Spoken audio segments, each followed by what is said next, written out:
You feel this nervousness on the phone there? Sir, I've been trying to make an urgent phone call up there. Well, I don't think it's something I want to do on an overseas phone.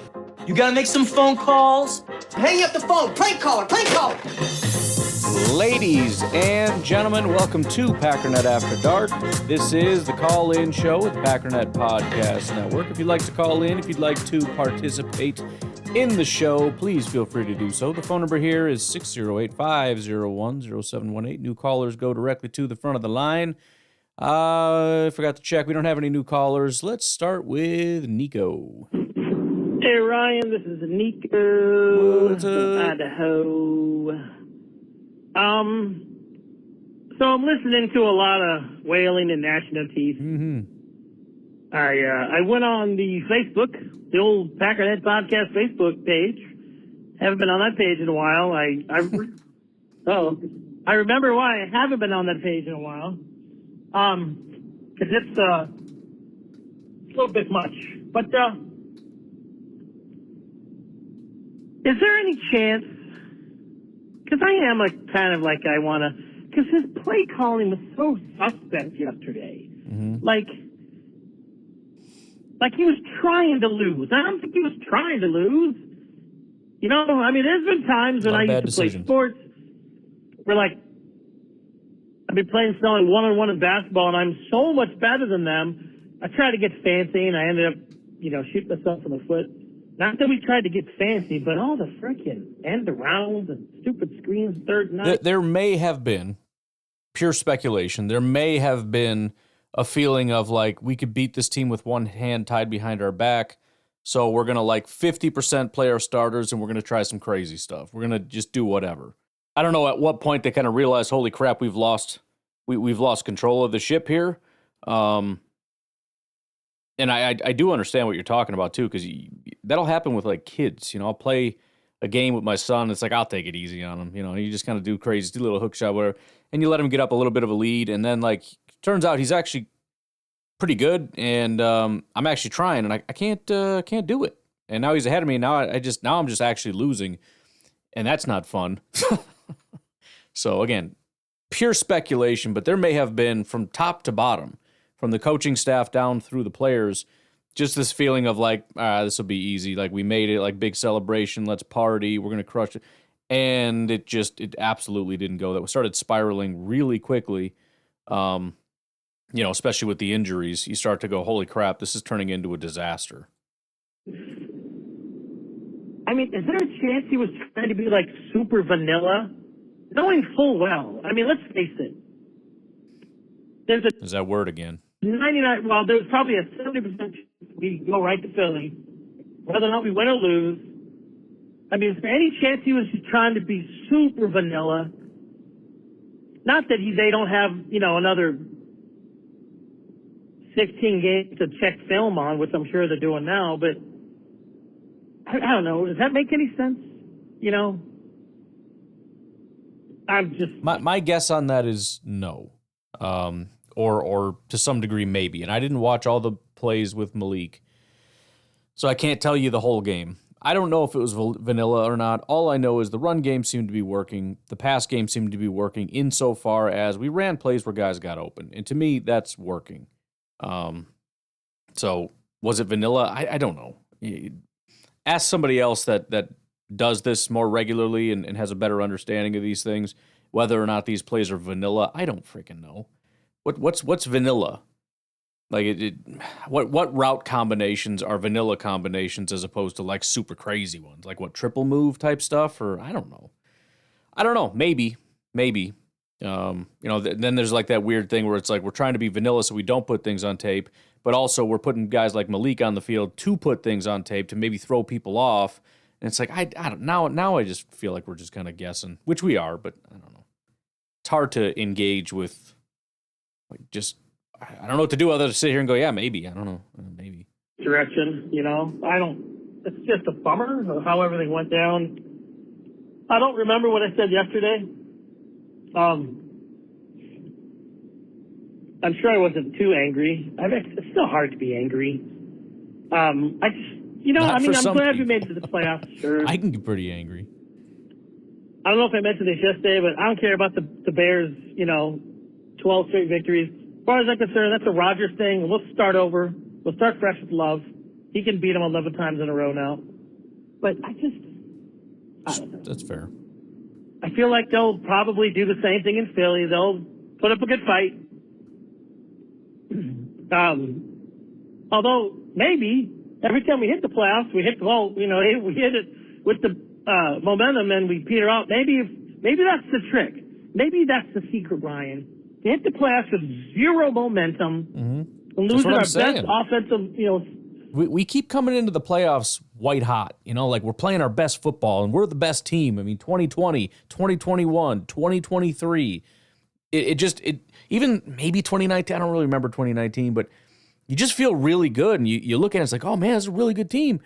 And maybe this is just what we need. Maybe we got to come at it from a different perspective and just not be the hottest team in football going into the playoffs. Just be the team that is understated, that has elite talent, that everybody is not expecting to do well, and give the Packers an opportunity to have that sort of "we'll prove you wrong" mentality, as opposed to like, oh, we're so good, we're going to smoke the Bears because you just got freaking embarrassed. Spreading the receiver, and maybe we can clap off 3 or 4 wins. I don't know. I guess I wouldn't mind. But hey, go Pack, go. And sorry, folks. You say sorry? You don't have to be sorry. Everything's fine. Randy from Minnesota. Hi, Ryan. It's Randy from Minnesota. What's up, man? Wow, what a tough game. And I don't know when this is going to be played. It's probably old news and everything. But what I got out of that game is we were too tentative. Either we're going to go all the way and try to win it, or we're going to pull all of our starters, or as many as we can, I should say, and just deal with it. We kind of went halfway, and it didn't really work right.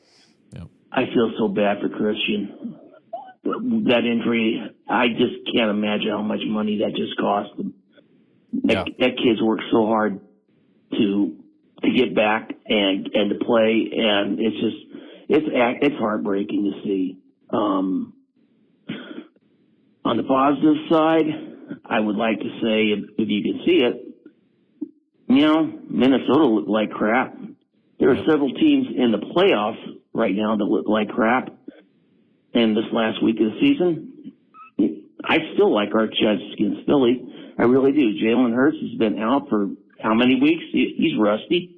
They've had some issues on their, I'm sorry, I'm watching NDSU Montana State game, and they just scored. Let's go NDSU. Anyway, I digress. I feel bad for Christian, and I think they'll be all right. But if we don't, you know what? It took how many years with Favre before we got really going? 4?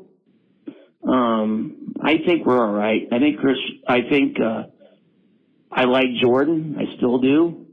We'll get things worked out this year. I do think wide receiver now has become a priority, more in free agency than the draft, because I want someone to come in right now and go. Yeah. I don't know where I'm at on 3 minutes, so I'm going to have to stop. Have faith, Packer fans. I'll say this much. The worst part of it was walking on Lambeau and hearing Bears fans talk crap after this. So anyway, go Pack, go. Bye. Yeah, it's tough. I mean, we'll have to we'll see how this plays out. If the Packers beat the Eagles and continue on, if not, then we have. I mean, that's what the offseason's for. Sit down and really evaluate what it is that we have. Don't want to overreact. We tend to look at when things are going well, we got great receivers, and then when things are not going well, we don't. But again, it's hard to look at the situation and not think. Could probably use some help. Is it the number one need? Probably not. But we're not going to have Christian. Romeo is a big question mark. I mean, he has not played very much this year. He's not played very well this year. And then there was the whole, he just took some days off. Reed is extremely up and down. He's not a reliable game-to-game guy. He's a good player. I mean, overall, if you look at his season stats or whatever, fine. But if you need a guy to just dominate, he's not going to be able to do it, especially, man coverage or whatever. And Dontavian Wicks, we all had hopes for, but he did not rise to the occasion. So, we got decent guys. And again, I think Matt LaFleur does a great job of getting people open. I wouldn't hate just having, I don't know, maybe a slightly better option somewhere. Somebody reliable. You can't really guarantee reliability. Again, T. Higgins I really like. Certainly reliable is not the best word to put out there with his injury history.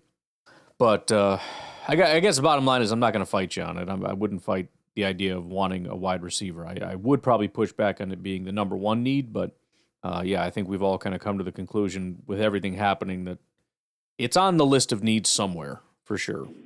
Hey, Ryan. It's Nate from California. What's up? Love the show. Haven't called since the last playoffs, but I've been listening. Just appreciate the podcast. Anyway, I'm just calling because... Appreciate that. I see Nate, and I just okay, yeah, it's Nate. It's like, no, this is a different Nate. Good to hear from you. I'm trying to keep hope alive. We haven't looked very good the last 2 weeks, and I'm trying to be an optimist because it's just more fun that way. What if, after we beat the Saints, we clinched that playoff spot, and we were either going to be the 7th seed or the 5th seed, I believe. And if you're the 7th seed, I think you could be 99% sure we were going to play the Eagles, or maybe it's 100% sure we're going to play the Eagles. I don't know. If you're the 5th seed, you don't know who the hell you're going to play. And so what if after we clinched that game, or beat the Saints and clinched the spot, the coaches were thinking, hey, better to know your opponent. We can just spend these next 2 weeks or 3 weeks game planning for the Eagles and nothing else. Not for the Vikings, not for the Bears. We'll just put a bunch of dog crap on tape for the Eagles to look at, not show them anything, and come out swinging in Philly. So that's just my little conspiracy theory, something that gives me a little hope that maybe LaFleur and Halfley have some tricks up their sleeves, because last 2 weeks didn't look good, and I don't know how to explain it because we had all that momentum. So anyway, curious about your thoughts on that. Maybe we're putting some stuff to mislead them on tape. Anyway, go Pack, go. Bye. Yeah, I mean, it's not a bad point. It wasn't 100% they were going to be the Eagles, but it was pretty, you felt relatively confident that the Washington would beat Dallas. That was actually pretty close, but they did. So yeah, I could, we know that peeking into the future is already a thing, and obviously the playoffs are the most important. So I wouldn't be surprised if at least some time was dedicated to the Eagles, which are going to be a tough opponent, and possibly even some of the other ones, and maybe not a ton towards Chicago, because you feel like, we know Chicago. It's not impossible. Certainly possible. Hey, Ryan, Nate from California. I was just listening to a recent episode with Milton or whatever calling in. Yeah. He had a similar theory to me, but his story about measuring knees was way better than my call. Anyway, just want to give a shout out for that. Go Pack, go. The old knee measuring contests are going to be, let's just say it was a legendary call that won't soon be forgotten.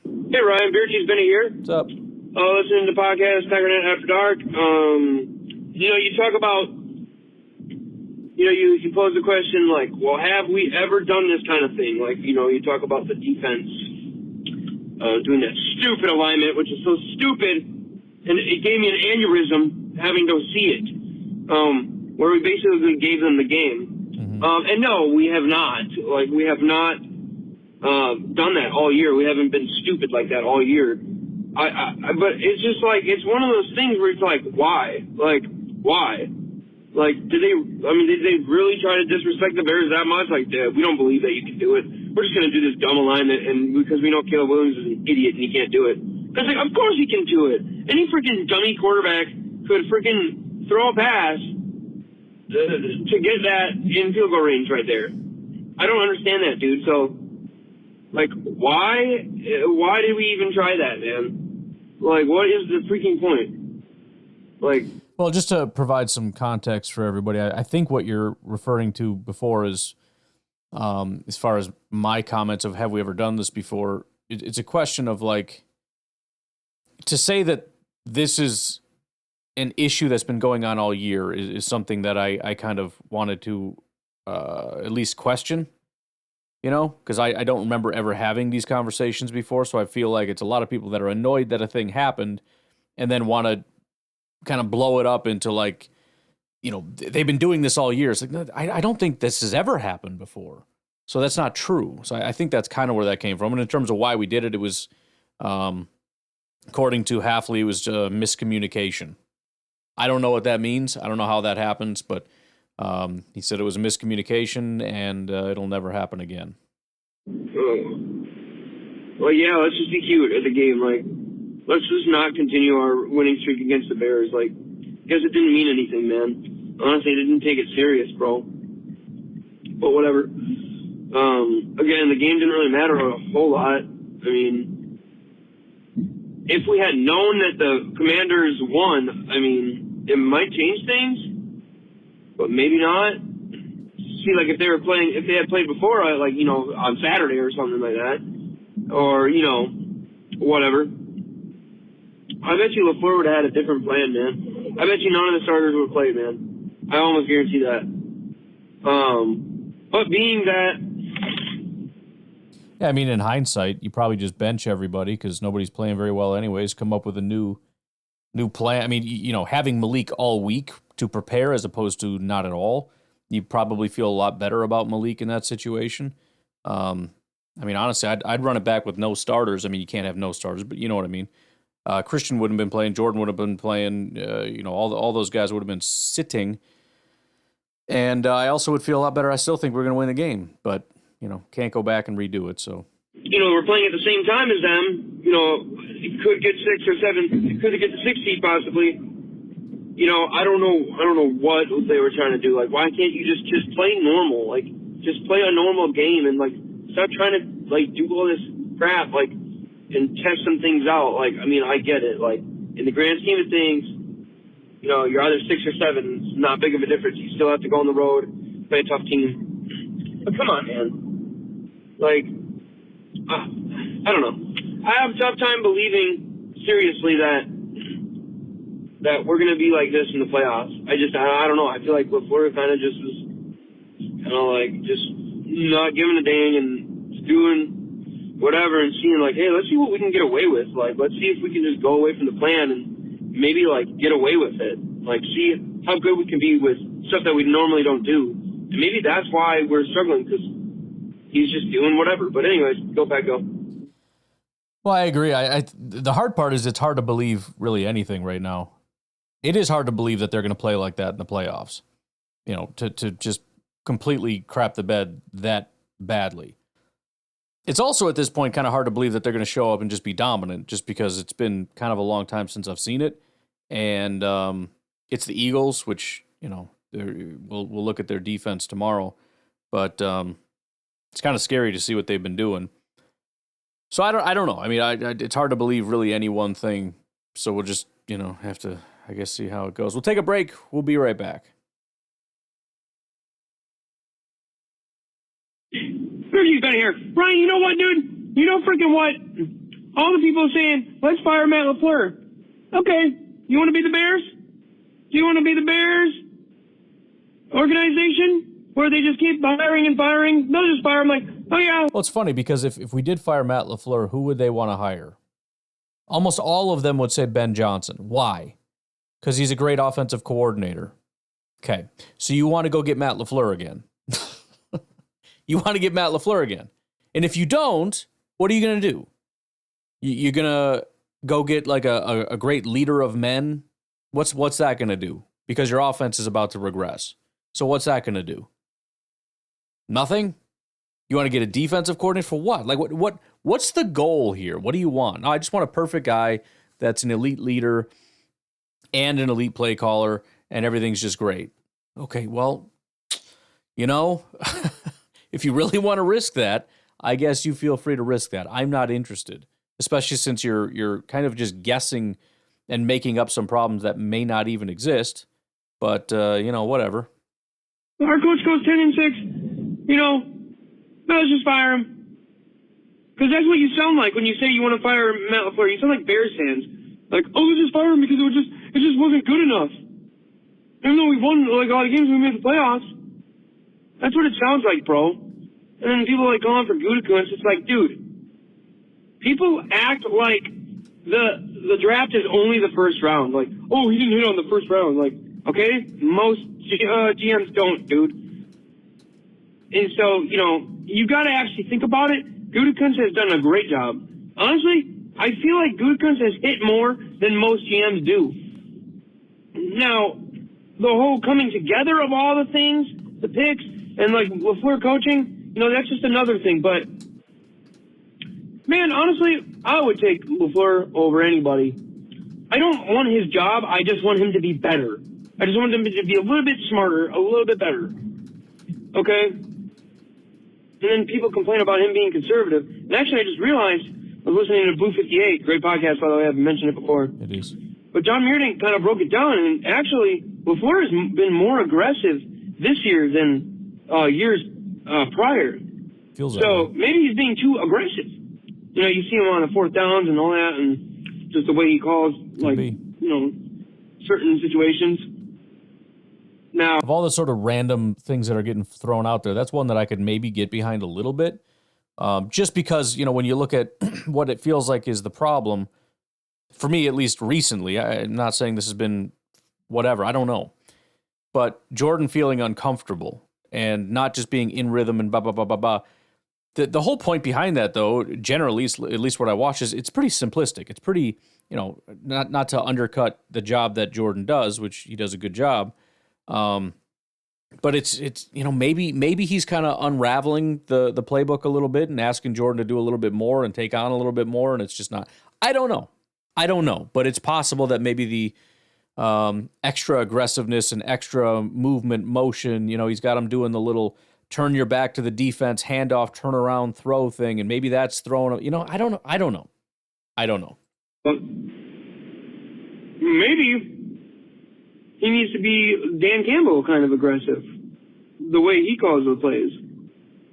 And maybe that's why Just it works. Go for it all the time. I mean, I guess you can be aggressive, but you got to have the right call, you know? So, hey. And another thing is, why not freaking us? Why not us, man? Do you think the Eagles really thought they were going to win the Super Bowl with Nick freaking Foles? Do you really think that? Come on, man. If you tell me that you know we're going to lose, you're lying, because you're just guessing. You're just guessing. Nobody knows who's going to win. That's why we play the freaking game. So let's go out there and play the freaking game that the Green Bay mother-loving Packers play. And let's beat the living crap out of the Eagles and make them cry. Eagles, cry. I don't want that fly, Eagles, fly. I want that cry, Eagles, cry, baby. Come on. Let's go do something. Fire me up, Packer Nation! Fire me up! It's funny just seeing the path that his mind takes, starting over here, and then he just starts psyching himself up, and all of a sudden, you know what? Never mind. We're gonna win. We're gonna win everything. That's good. We all kind of do that. It just takes us like a week. It takes Beer Cheese Benny 2 minutes and 52 seconds to go through that process. Ryan, Kyle from Madison. How are you, buddy? What's up, I think the callers, and there's been some great analogies these last 2 weeks. Let's put it that way. And I think that's what the show's about, man. Analogies. I'm going to steal them and summarize, because we are going to find out this weekend whether or not Matt LaFleur and the Packers are going to burn the fettuccine Alfredo recipe. Yep. Or whether or not they're going to get to Philadelphia and unfurl their true horrifying size to the world on national television. We will see. Go Pack, go. If this show is good for one thing, it's just fantastic analogies. It might not be anything else, but we got that. Hey, Ryan. So you're ranting about the negative fans, and I thought it was really funny and kind of spot on that Claude, you're looking for like logical fallacies you're talking about.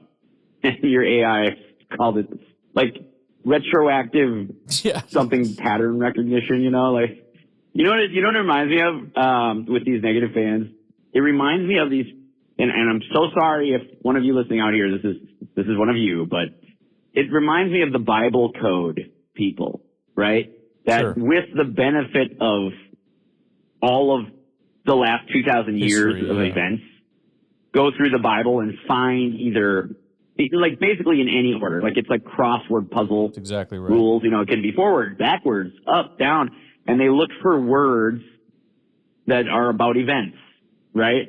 And now, of course, oddly enough, all those events are like pop culture or the last 30 years, right? Like, so it's such garbage, but you're 100% right. People go through, they comb the data and after the fact and look for these trends. And, no, it's not Bible code. We talked about this last week. Past performance does not dictate future results, or past results do not dictate future performance, whichever way you want to say. But like, this Philly game is going to be its own thing. It's going to be a silo.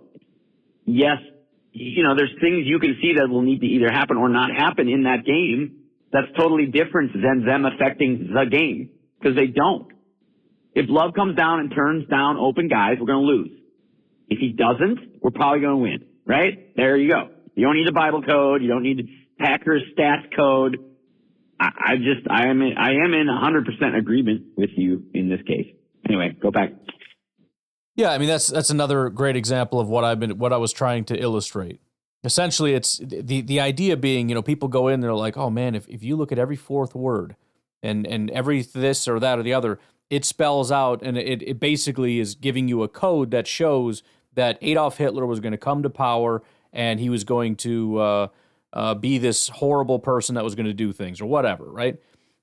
The entire problem with that is that you have to know that event happened and then retroactively go back in time and just keep going through iterations until you find a pattern that fits what you were already trying to find. You get what I'm saying? And that's what a lot of fans will do. They'll start from the end. Here's what I want to find. And then I'm just going to go through and go through and go through until I actually get what I find. It's completely dishonest nonsense. Now, in the case of the Bible code thing, I don't know if they're being dishonest or if they think that they're doing something super incredible. But either way, it's just stupid nonsense. And again, I think that is what a lot of fans would like to do. And a lot of people come with predispositions, whether it's Jordan is the problem, Matt LaFleur is the problem, Gutekunst is the problem, whatever it is. You come into it with that feeling, and then that's just where you stay. And I'm sure a lot of you feel like that's how I'm acting, especially towards Jordan. I'm trying to be as unbiased as I can. There's part of me when I go back and look, I almost want to act like Jordan had a good, or see that Jordan had a good game just so I can say it, But no, I mean, we all have biases. The question is, are we going to allow that to be at the forefront, or are we actually going to be curious, ask the right questions, and then find the right answers, and then that be, whatever the reality is, whatever the truth is, that's what we're going to stick with, whether we like it or not. Brian, Beer Cheese Benny here. What's up? Listen, man, Eagles fans really talking a lot of crap. They talk a lot of crap for a 2 seed playing a 7 seed, so they should just win, right? I mean,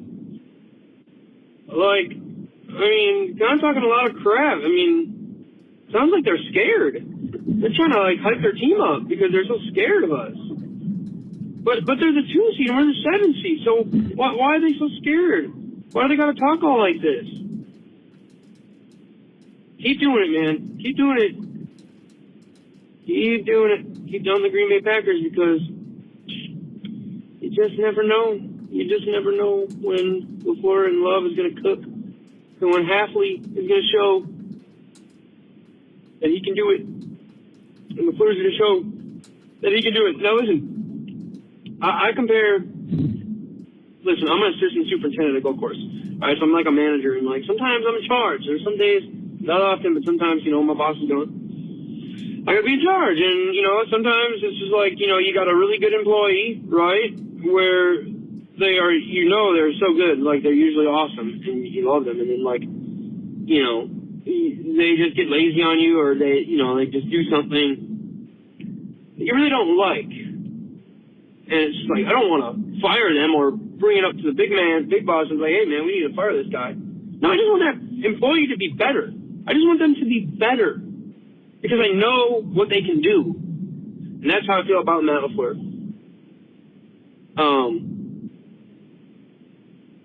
But going in this game, man, I don't know. Like, Vegas knows something, dude, because the line is pretty astoundingly, like, low. I think it's like they're favored by 3.5, the Eagles are. I mean, I think Jalen Hurts will play. He'll be rusty. I'm not honestly really worried about Saquon as much as people are going to say, oh, yeah, Saquon's going to run all over him. Because the Packers' run D has actually been, for the most part, pretty solid. It's just a matter of if the boundaries can cover, because that's what Hurts likes to do. He doesn't really pass to the middle of the field. Hopefully that doesn't change. You know, watch, they'll freaking just start passing in the middle of the field now. I don't know. But I truly think this is going to be a close one. It's going to be way closer than everybody is saying, and we honestly should be able to pull it out. I would honestly like to be on defense first. I don't know. Just the way the offense going out first has been. Well, I tend to agree, largely because of what I said. You know, again, I'm struggling to find a super big benefit to taking the ball or giving it. But in this instance, I think if we had to pick a matchup that was more favorable, our offense against their defense or our defense against their offense, I would take our defense. So, I mean, you don't want to receive the ball and then go 3 and out. You know, it's going to take some time for the offense to kind of find its rhythm, figure out how to attack this defense, et cetera, et cetera. I wouldn't come out too cocky and be like, I think we can just dominate them. It's going to take some time to kind of pick our spots and figure out where, when, and how to make some plays.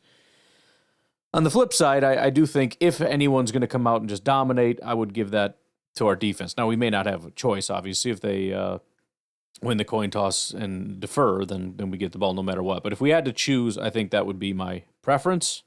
But again, I think that is a overemphasized point of you know, you should not elect to receive first because it's bad or something. I don't know.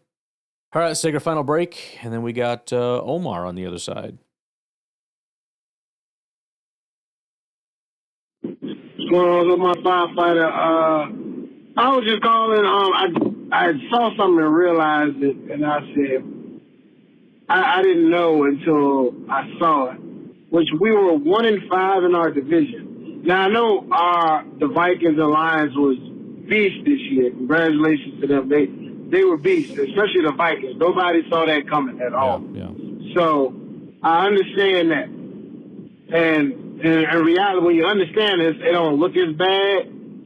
But like the only team we beat was the Bears one time. And to be honest, we shouldn't even won that game. We won by a blocked field goal. Like, we shouldn't even won that game. So we almost got swept by our division. So I kind of like, I know the Packers always had the mentality because we had the best QB in the division for, a long stretch, past 20-some years. And it was like, we are the Packers, we're going to win the division, this is our division. And if we didn't win the division, it was like, almost like we should have, it's no big deal.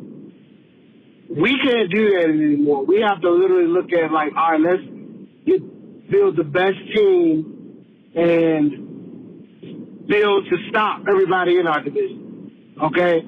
So with defense, the Lions scoring points, all right, we need help on the defense. Same with the Vikings. You know, the Bears, they don't really do nothing right, so I don't really know what we need to stop as far as the Bears. But I guess mainly focus on trying to stop the pass because that's what the Lions and the Vikings do very well. And just focus on that.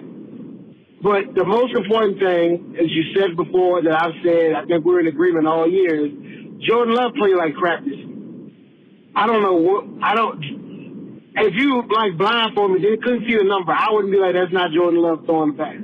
Yeah. He's playing hard one. And I got love for Jordan Love. I was happy when we drafted him. I was one of the few people that didn't mind us drafting him. and everything. But he playing like crap. And he needs to play better, or we need to replace him. Like, the daggone Broncos pay him, Wilson like $30 million to not be there. And they drafted a young QB in Bo Nix, and they're doing good. So I'm not scared if, I'm sure we're not going to grab a top QB, but if Jordan Love playing like trash against the Eagles, and he's not doing like he needs to be playing, whether it's next year or the year after, we need to definitely upgrade the QB position. He's getting paid too much money to play like that. Anyway, go Packers. Yeah, I mean, Jordan's going to be the guy for a while, so it's sort of a matter of, by a while, I guess if you really look at it, 2 more years for sure. After that, we can have some conversations, which the scary thing about that, for a lot of people, the window to draft a quarterback is kind of really literally any time. If we're looking at it and, if there's any skepticism, and we're just talking here, right? If there's any skepticism about Jordan and his ability to play, and the Packers are thinking there's a chance that they may look to move on at some point, having a 2-3 year window to sit a guy is not going to be a problem for them. I don't think they would do it this year.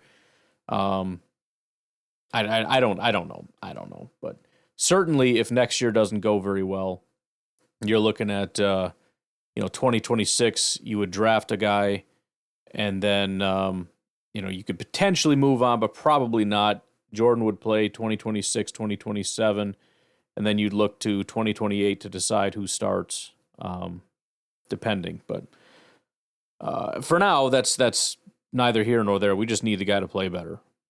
Just be the guy that you have been. Be the guy that you've shown us you can be. That's why you're here. And I'm not going to put some freaking kid gloves on you like, well, he's trying or he's doing his best or it's not all his fault or I'm not a Bears fan. I'm not doing that crap. Well, the offensive line, well, the drops, well, the blah, blah, blah, blah, blah. No, bull crap. Bull crap. Teams win or lose largely based on their quarterbacks. And if you can play at your best, then this team is unstoppable. If you can't, then that sucks. And I guess we got to figure out what to do about that. Hey, Ryan, Dan from California.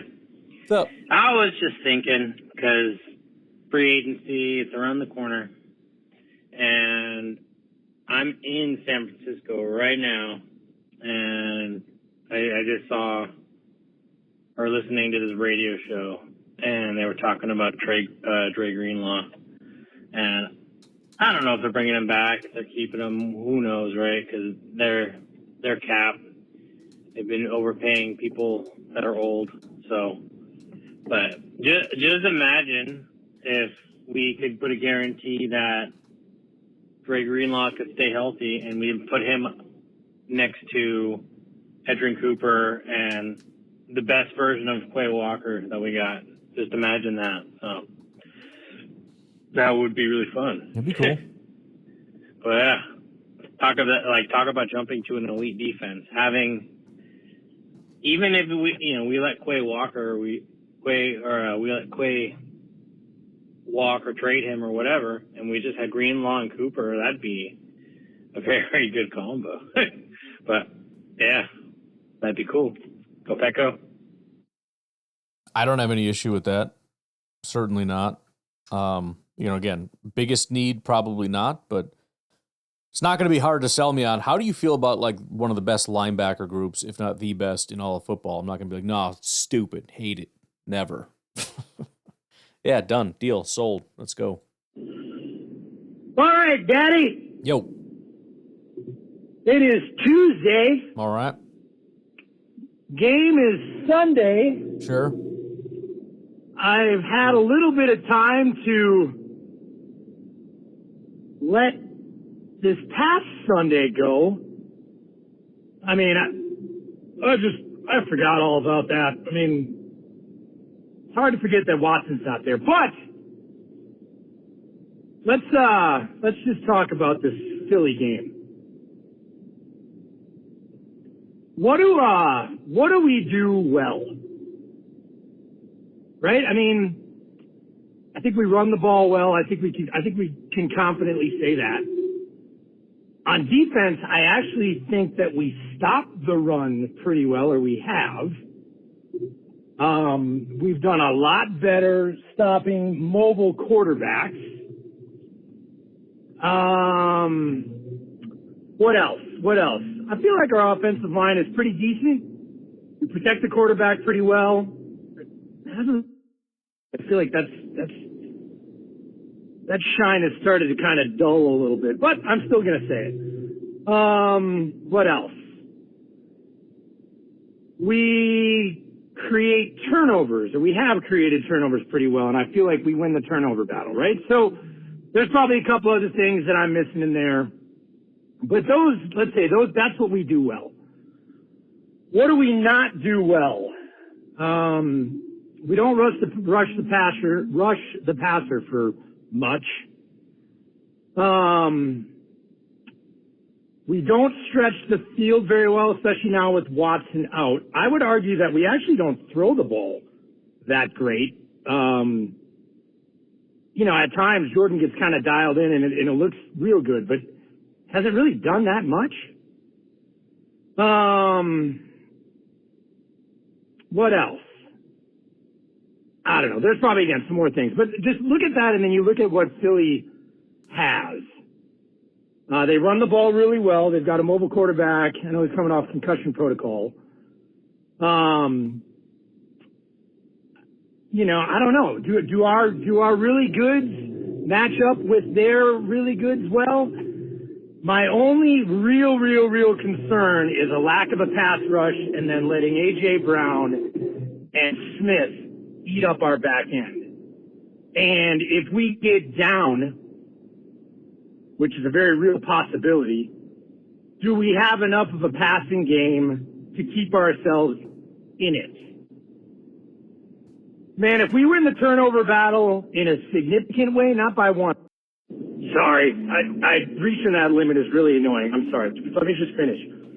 If we win the turnover battle by more than 2, that certainly puts us in somewhat of a position. If we can control the ball by running it, get somewhat of a lead and not get too far behind. I mean, listen, man, I get the last 2 games for us, were not great.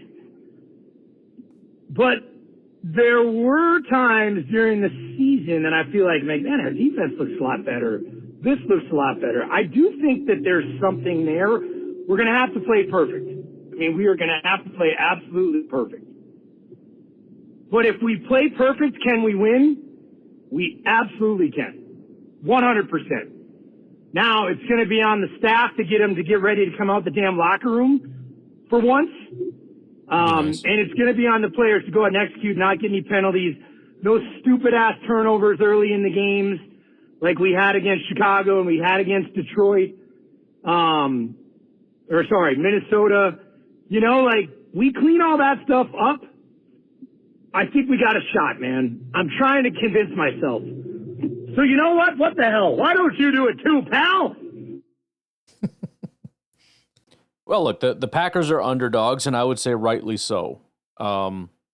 Anything beyond that is overstating it. It's not going to be easy. There's nothing easy about it.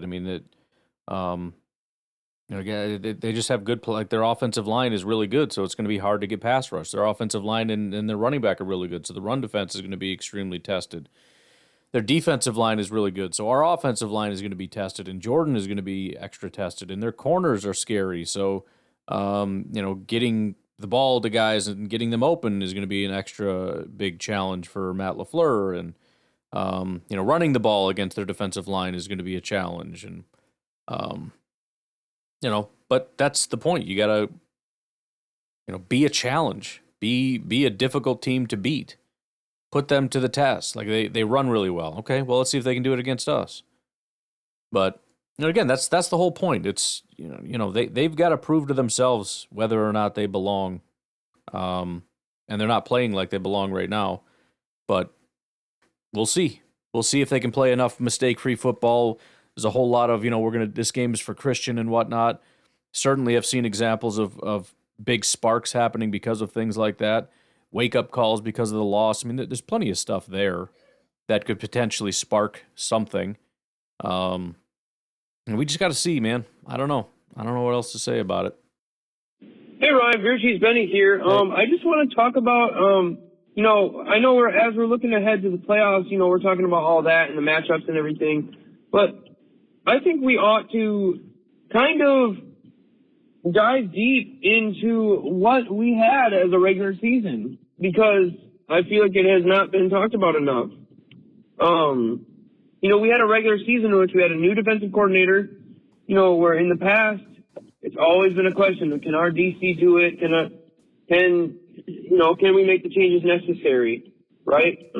And for the large part, I feel like, man, Halfley has done a great job in turning this defense around. I mean, just remember how lame we were with Barry and Pettin. Now we just look so much more solid. I mean, even just we're just even a little bit more physical. It was great to see. And offensively, I think this end of the season kind of overshadowed really how fun it was to watch. Because I think for most of the season, our offense was pretty awesome, man. Now, I saw something that somebody brought up on Twitter that was pretty interesting. Is that we used to put a lot of receivers out wide, and then towards the end of the season, we kind of just started doing these bunch sets. And I kind of wonder if we need to just go back to that, but that's another discussion for another time. I feel like we were able to scheme receivers open more when we were out wide, and tight ends like Kraft were able to get involved more. Dude, this was an awesome regular season, bro. I got to go to the Jacksonville game, so that was my first time going to a game since 2019. Dude, it was so much fun. I actually enjoyed the season, man, despite what some of these negative fans want to say and try to ruin it. Dude, it was fun. And having our backup quarterback win essentially 3 games for us, that was so cool, dude. But yeah, I enjoyed the 2024 regular season, and let's just hope that we can keep watching this team. Again, we got another 1 to 4 weeks of watching our team, possibly. So let's just enjoy it, man. Let's just be glad that we have a great organization that consistently gives us a chance at winning a Super Bowl. Not every team gets to make the playoffs consistently like we do. So go Pack, go. Well, it was another good season, another successful season. It's just a question of how successful. We know that it was another playoff team. We know it was another 10-plus win team. That's all great, So, and again, we've seen improvement in a lot of areas, not in every area, but the defense is really promising. It really is. For Halfley's first year, this is a defense that was built by, it was built by Gutekunst, obviously, but Joe Barry, under his direction and guidance and sort of this is what I'm looking for kind of a thing.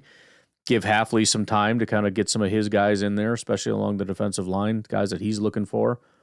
The run game is really exciting. And I think some of these offensive linemen are really coming into their own. Zach Tom has become a premier right tackle. Elton Jenkins feels like he's kind of getting his footing a little bit, starting to play a little bit better. Sean Ryan is getting a little bit more consistent, and his good games are really good. And then we got our left tackle that's just a solid pass blocker. Edgerrin Cooper was a revelation. Xavier McKinney, one of the best safeties in football that we just acquired. Josh Jacobs is playing fantastic. There's some stuff to work out, but the pieces are there. They just got to figure out how to make it all work. Hey, Ryan, Beer Cheese Ben here. Man, just thinking about how we get to face the Eagles, man. Now, how many teams who, started off the season, week 1, losing, get a chance at redemption in the playoffs, round 1? How many teams can say they can do that? I'm pretty sure we're the only ones. We have a chance to right the wrong of the first game of the season, right? And, you know, like, LaShawn McCoy, he's going to talk all this crap about how we're not worried about the Green Bay Packers. We're not worried about them. Nobody's worried about us, man. Right. Yet, we would have beat the Eagles if we had McManus. Or, like, a better kicker. So, you know, hey, Eagles are the better team. They should win. They should win by all measures to everybody else in the media. It shouldn't even be close. So, Packers have a chance to show that they can beat the good teams, right? Because the whole thing is that we can't do it. So, I mean, how many times do you get a chance like this? So let's hope the Packers just take advantage of this amazing opportunity to right the wrong. And then, you know what? After that, we win that game. Then we get to right the wrong of the regular season about how we can't beat good teams again. There's like, oh, well, there was only one team. That's what they'll say. Like, oh, they can't beat the Lions. And then we'll go into Detroit and beat them. And then after that, I really don't know who will play. But, yeah. So, let's get some poetic justice. Let's beat all these teams that they said we can't beat. You dig? All right. Go Pack, go. And I think we felt better last year because, you know, the team was playing better by the end of the season, so we had a little bit more confidence going into that game. Also, we generally do pretty well against Dallas, so there's probably just, you know, as far as like gut feeling, we felt better last year. We were 7.5-point underdogs in that game. 7.5-point underdogs. That's a massive, like, you want to talk about nobody thought the Packers are going to win and nobody cares and nobody's scared. We beat the living crap out of them. So, all right, I'm going to leave it at that. We're starting to get a little bit, we're getting super caught up. I must have skipped some that are down here. We only actually have 3 calls left. So get your calls in and we'll do the thing. So you guys have a good rest of your night. I will talk to you tomorrow. Have a good one. Bye-bye.